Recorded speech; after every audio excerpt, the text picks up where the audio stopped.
سلام دوستان، برای افرادی که دوست دارن دوره‌های زبان رو تو فرانسه شرکت کنن اما نمیدونن از کجا، باید لیست دانشگاه‌ها و مؤسساتی که دوره زبان دارن و تایمشون و هزینه‌ای که برای ثبت نام هست رو پیدا کنن. این ویدیو گرفته میشه توی گوگل. این عبارت رو تایپ کنید و اولین پیجی که میشه رو باز میشه رو میتونید باز کنید. روی گزینه اپخاند لوفتانسه کلیک کنید. بر حسب لیست میخواید انستیتوها رو ببینید یا بر حسب شهر و رژیونشون؟ بستگی به خودتون داره، هر دوش یه چیز رو نشون میده. مثلا اگه رژیون لواغ رو بخواید چک کنید 4 تا انستیتو هست برای تور و اورلان. ستای اول که انستیتو دو توقینه برای توره و آخری انستیتویه که توی دانشگاهه و برای اورلانه. قیمت ها متفاوته چون که انستیتویی که توی دانشگاهه معمولا چون دولتیه هزینه کمتری برای دوره شما باید پرداخت کنید، ولی انستیتوهایی که مؤسسات خصوصی هستند هزینه بیشتری رو باید تقبل کنید. مثلا کوه استاندارد انستیتو دو توقین رو اگه ببینید، همونجور که میبینید تایپ دو سژورش نه نوع اقامتتون یادگیری فرانسه است. 100% فرانسه تدریس میشه. برای اینکه فرانسه یاد بگیرید رشتهتون زبانه و 18 سال به بالاست. درس‌هاش 10 الی 15 ساعته. معمولا میتونید با انستیتو به انستیتو ایمیل بدید و ازشون توضیح بخواید. معمولا برای گرفتن ویزا شما باید حداقل 20 ساعت توی هفته کلاس داشته باشید. زمانهایی که کلاس تشکیل میشه، هم تابستون دارن که از اپریل تا اکتبر، هم زمستون که نوامبر تا مارس مخص است. کلاساشون 2 هفته‌ایه، 3 هفته‌ای، 1 ماهه، بین 1 ماه تا 3 ماه و بیشتر از 3 ماه هست. حتی برای سطح A1 که سطح صفره، کسی که نمیتونه هیچی فرانسه حرف بزنه، و سطح ادوانس که 3-2 هم کلاس دارن. و چیزی که مهمه هزینه است. همونجور که میبینید قسمت پری پر سومن یعنی هزینه‌ای که شما باید هفتگی پرداخت کنید و هزینه هفتگی این مؤسسه 180 یوروه. یعنی 180 رو باید ضرب در 4 بکنید که بشه هزینه ماهانه و با توجه به سطح زبانتون و مدت زمانی که میخواید اونو ضرب در تعداد ماه‌ها بکنید که بدونید که چقدر هزینه باید پرداخت کنید بر دوره زبانتون. حالا دانشگاه رو چک کنید. یه انستیتو یونیورسیته اورلئان رو اگه بخوایم چک کنیم، این خیلی مهمه این قسمت که شما چک کنید 15 ساعت به بالا هم داشته باشه، چون گفتیم که بین باید بیشتر از 20 ساعت باشه کلاس ها.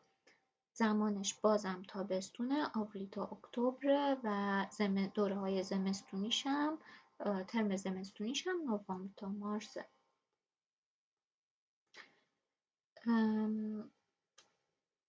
برای این قسمت که هزینه رو نوشته، اورلان هزینه رو ننوشته، ولی چیزی که نوشته اینه که دوره زبان شما میتونید بهره‌مند بشین از چیزهایی که یه دانشجو هم میتونه توی دانشگاه داشته باشه، مثل ورزش. یعنی توی اورلان شما حتی گلف هم میتونید برید. برای اسب سواری لازمه که پول پرداخت بشه، ولی اگه شنا دوست دارید دوچرخه سواری یا بقیه ورزش ها معمولا رایگانن. تنها فقط برای قایق سواری و اسب سواری شما باید پولی پرداخت کنید رستوران که چند تا داره و کتابخونه هم هست. همچنین میتونید از تخفیفاتی که برای فعالیت‌های فرهنگی هم وجود داره بهره‌مند بشید. هر چیزی که یک دانشجو میتونه ازش بهره‌مند بشه، شما هم میتونید با ثبت نام توی دانشگاه‌هایی که دوره زبان دارن ازشون بهره‌مند بشید، چون کارت دانشجویی خواهید داشت. توی قسمت فرماسیونش میخوایم ببینیم که هزینه این دانشگاه، هزینه ثبت نام دوره زبانش چنده.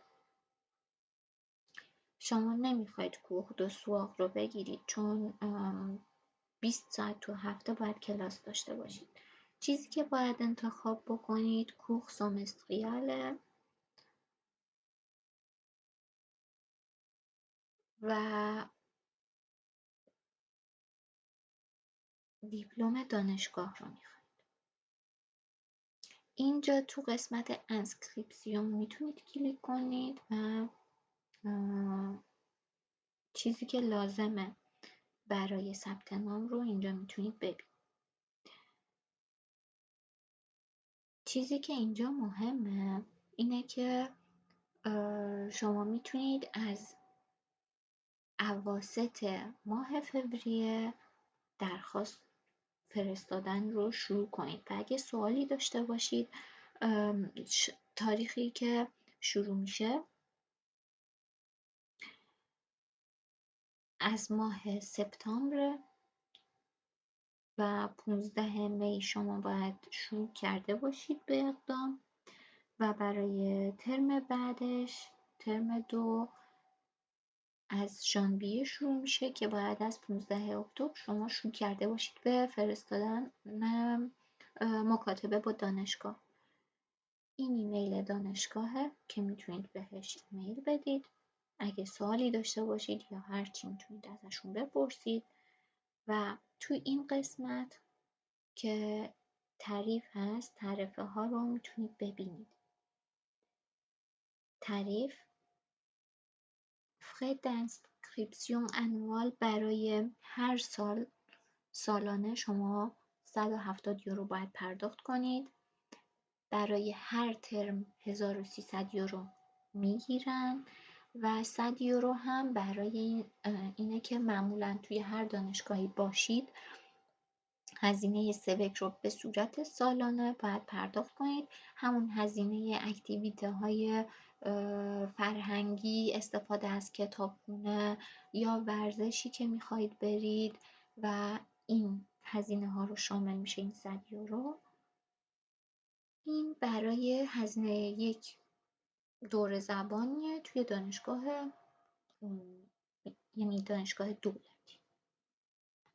حالا اگه بخوایم دانشگاه‌هایی که معمولاً هزینه ثبت نامشون کمتره میتونید قسمت نانسی استراسبورگ رو بزنید که گراند است میشه.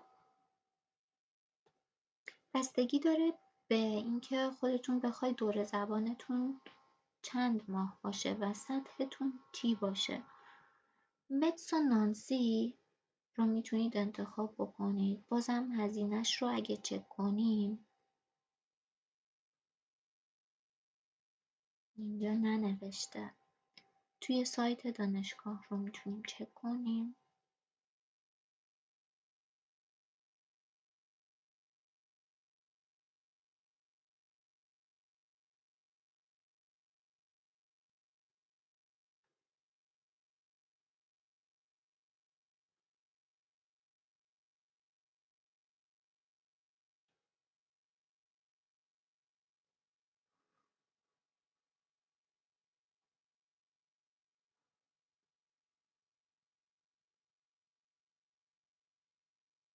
زمان ثبت نامش برای سمستر اول ترم اول از 10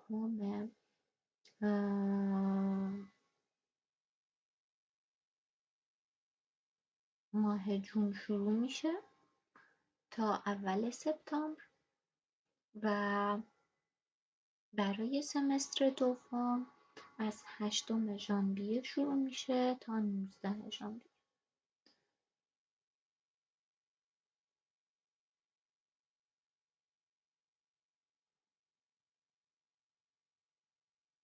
هزینه ثبت نام رو توی انسکریپسیون و قسمت تعریف میتونید ببینید. همون جوری که میبینید برای یک سمسترش 1440 یورو شما باید پرداخت کنید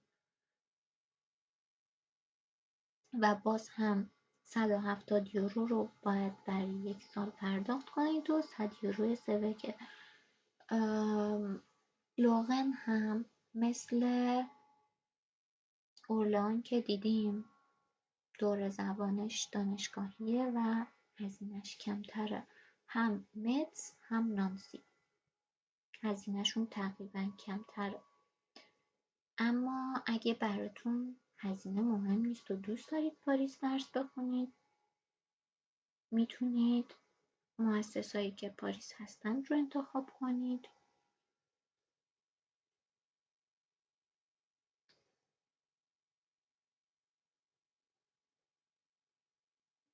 مثلا این یکی رو با هم چک کنیم.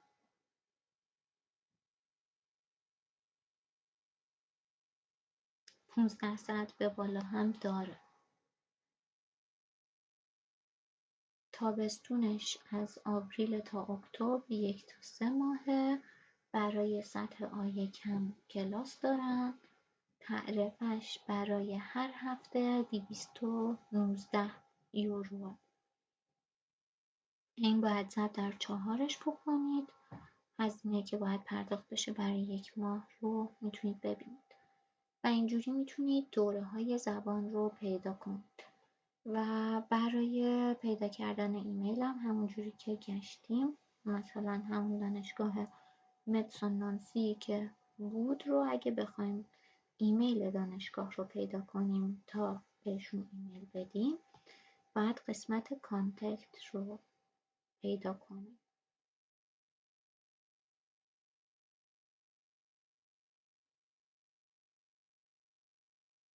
اینجاست.